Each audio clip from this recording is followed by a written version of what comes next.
going hand in hand with what Chairman Upchurch has pointed out is, these gentlemen here and their families and people that work for these companies are going to be out here risking their lives. And I see Sheriff Root here today, who also is going to be patrolling this interstate section between Laurel and Whitley, and we appreciate him and his department.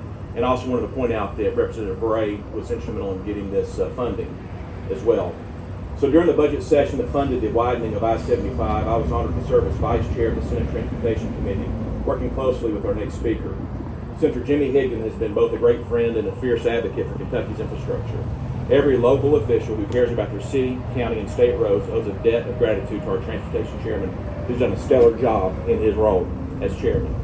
From Lebanon, and representing the bourbon capital of the world in the 14th Senate District, he never hesitates to remind folks never to drink and drive.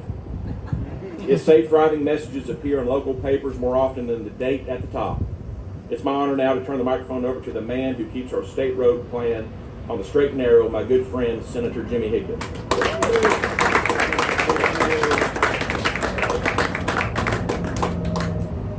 Thank you, Senator Storm, for your work that you've done to move this project forward. Your community is fortunate to have you as their voice in Frankfort, and it's a privilege to serve alongside you. Also want to recognize our Senate President, Robert Stivers, for his steadfast commitment to infrastructure investments to strengthen every region in our Commonwealth.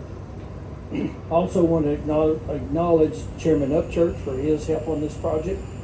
It truly takes both chambers working together to make something of this scale a possibility by building a 2-year road plan, a 6-year road plan, securing the funding, and also working closely with our federal, state, and local partners. In that spirit, one of the most important steps we took in the last budget was transferring $450 million from the general fund out of our rainy day fund to improve infrastructure in high growth areas in places like London and Corbin, where the demand for roads continues to grow. That decision is paying off today as we celebrate another major step in modernizing I-75. So one of my favorite things is orange barrels. So as orange barrels appear along this stretch of road, remember, they're more than just a sign of construction. They're a sign of progress, of leadership, and of teamwork that delivers results for Kentucky families and businesses.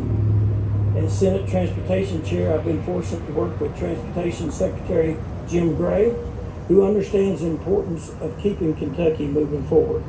He couldn't join us today. We're honored in his place to have KYTC District 11 Chief Engineer Chris Jones. He's here on the Secretary's behalf. Please join me in welcoming Chris.